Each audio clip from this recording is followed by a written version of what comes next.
They did it. They freaking did it. Down 3-1 in this series, and they storm back to win 3 games in a row to win this series 4-3. I'm still out of breath from jumping around my living room when Panarin scored that overtime goal. I am beside myself. Let's talk about this freaking game. Jari was in net, so Louis Domingue gets the night off after playing the first 5.5 games. Crosby's in the lineup. Raquel is in the lineup. So the Pittsburgh Penguins almost at 100%. I think the only player they were missing was Dumoulin, if I'm not mistaken.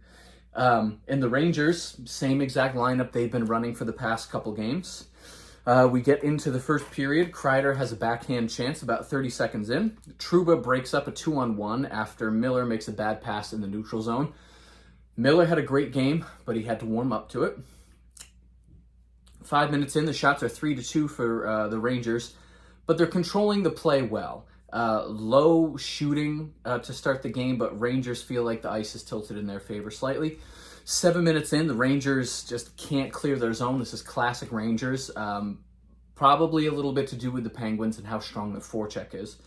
Shesterkin makes 2 huge saves about 7 minutes in, and then at 7:36, Kreider scores his 29th career playoff goal. He's in second place, tied with Mark Messier. It was a 2-on-1 with Zibanejad. He just rips it over the shoulder. Shesterkin makes a huge save on a Crosby slapper. Hedl gets into the slot for a backhand try. Hedl had an amazing game. 11:05, Panarin takes a slashing penalty, but Shesterkin makes a great save and the great penalty kill for the Rangers. Panarin makes a pass for Kopp in front, and then Kopp is taken down by Jari, but no call on that. Hedl skates it in for a good shot from the circle with just under 6, and then Hedl with another chance off the faceoff. So again, Hedl must have had 4 or 5 shots in that first period.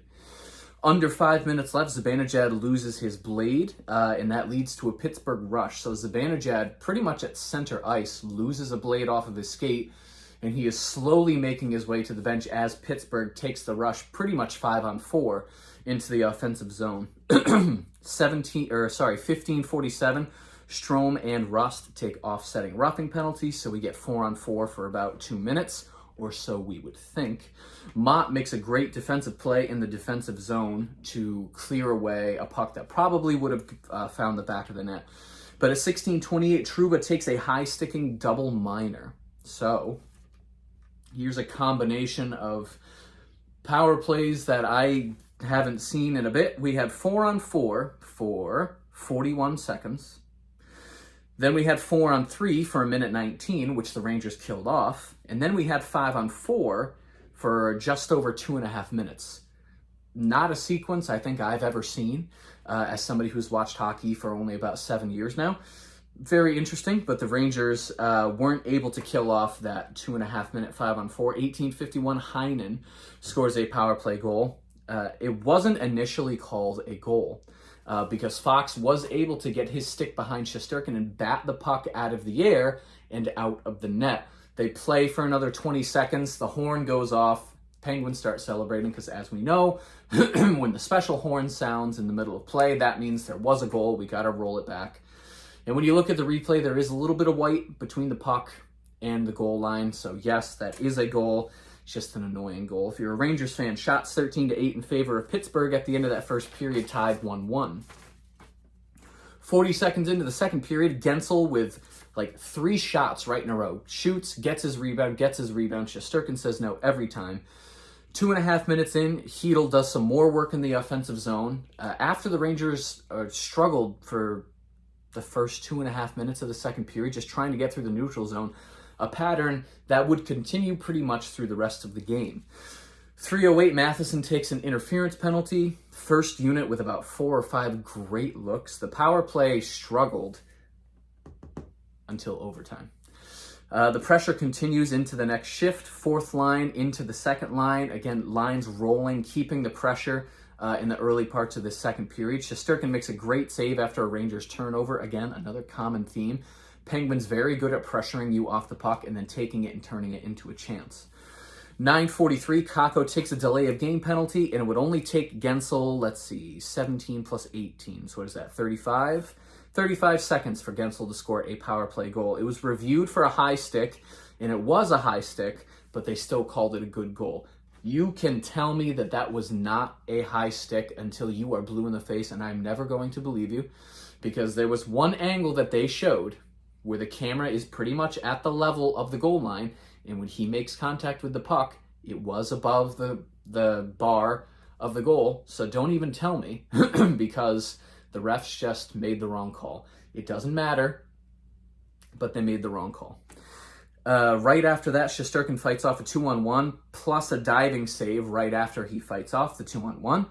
11:23, Miller scores his first playoff goal. It was a double deflection off of two Pittsburgh players' skates. Matheson scores his third goal as a member of the New York Rangers. That might be one of the craziest stats of this series.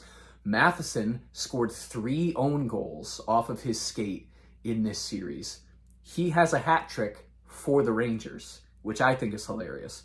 Fourth line caught in the zone for over a minute. Rangers struggling to enter the offensive zone. Pittsburgh walks through the neutral zone like it's just nothing. Rangers get stood up at the blue line almost every single time they try to enter the zone, while Pittsburgh just walks into the Rangers' offensive zone, and they just, set up camp. Rangers good at getting their sticks in the way and getting the puck back out to the neutral zone, but it was way too easy for Pittsburgh to just stroll right in.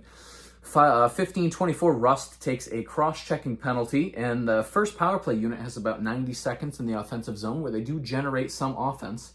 But at 17:25, just after the penalty ended, Rodriguez would score a goal. He made a good play at the blue line, leads to a breakaway. He's able to put it past Shesterkin. Shot 16-11 in favor of Pittsburgh. The score, what was it, 2-1? 2-1. No, 3-2. Sorry, 3-2 after the second period. So Pittsburgh leading going into the third period. Every single Rangers fan on the planet nervous. First minute of the third period, 2 Rangers turnovers, so they start the period really well. First line with the first hit of offensive zone pressure about 3 minutes in. So it took the Rangers about 3 minutes to settle down and finally get into the offensive zone. 5.5 minutes in, Lafreniere walks into the slot for a shot, their first of the period. 8:08, Panarin takes a high sticking penalty, and Mott has a shorthanded breakaway. If that was the tying goal, that would have been amazing. Shesterkin makes a huge save during that penalty kill. At 9:28, Carter takes a tripping penalty, so we get 4-on-4 for about 41 seconds. And then the Rangers get 1:17 of power play time. The Rangers went 1-for-4 on the power play, but the power play looked good pretty much the entire game. I think you would be silly as a Penguins fan to not be nervous every time the Rangers were on the power play. Now, the Penguins did manage to kill off the first 3, but it looked good every time. They just can't get through the neutral zone when they're not on the power play, though. But 6.5 minutes left. Fox, 1 too many passes. And at this point in the game, when you're trying to score a goal, you can't really do that. But at 14:15, Zibanejad would score the tying goal. He was on a line with Kopp and Lafreniere. And the puck was constantly changing hands, going back and forth, both teams turning it over in a quick succession. Kopp ends up with it. Nice sneaky pass to Zibanejad. He's able to put it over the shoulder of Jari, tying it 3-3. Pittsburgh pushes right after, because historically in the series, Pittsburgh has been very good at scoring almost immediately after the Rangers do, but they wouldn't get to do that. 3.5 minutes left. Lafreniere knocked down and no call.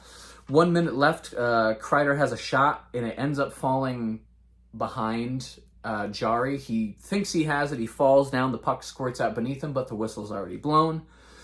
Shots 12-7 in favor of Pittsburgh at the end of that third period. So the Rangers, even after overtime, very badly outshot by the Penguins, but it doesn't matter. We get to overtime, and 2:55 in, K'Andre, very strong move.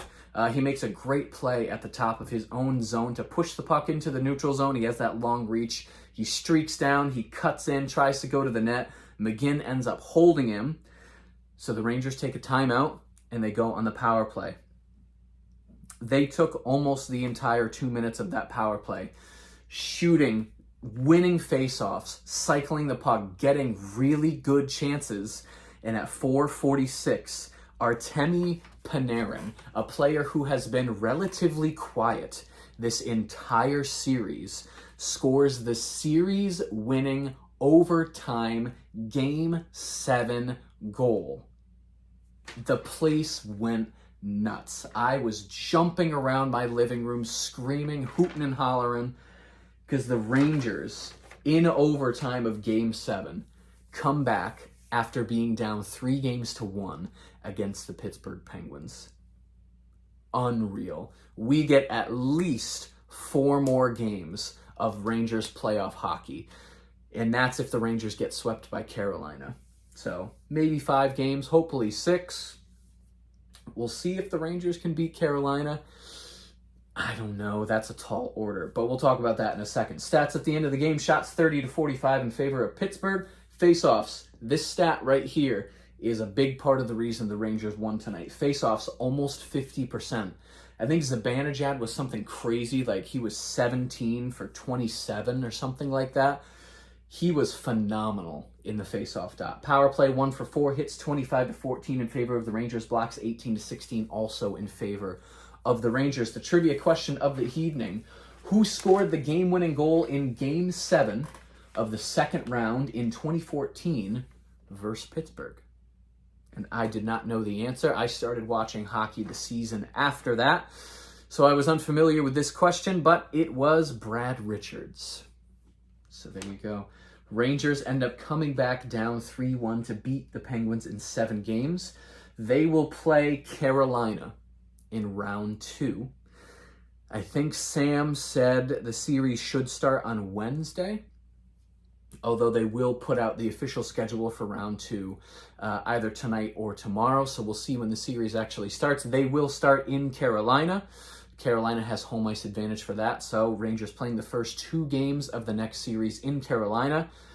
Maybe they can come back to MSG tied 1-1, and then it's just a series of 5. I think that's the Rangers' best bet. Bring it back to MSG 1-1, see if you can win both games at MSG, make it 3-1, make Carolina work for it. If the Rangers somehow get past Carolina and get to the conference final, that would just be a phenomenal season. They have already met the expectations of this season, so whatever happens in the next series, if they get absolutely dumped on by Carolina, this season is a success. Doesn't matter what happens in the next series. This season is successful. I'm going to die by that statement. And that's it. We get at least 4 more games, probably 5, hopefully 6, maybe 7. Maybe another 7 games of playoff hockey for the Rangers, who knows. Maybe Gaudreau ends up back at some point this coming series, and we'll see what happens. This is a night for celebration, and I get to keep making videos. I love making these videos. I'm glad you guys watch them. And yeah, let's keep this moving. Let's keep it going, and let's keep winning. If you enjoyed this video and you'd like to see more videos like it, be sure to hit the subscribe button. Thank you so much for watching, and I will see you in the next rundown.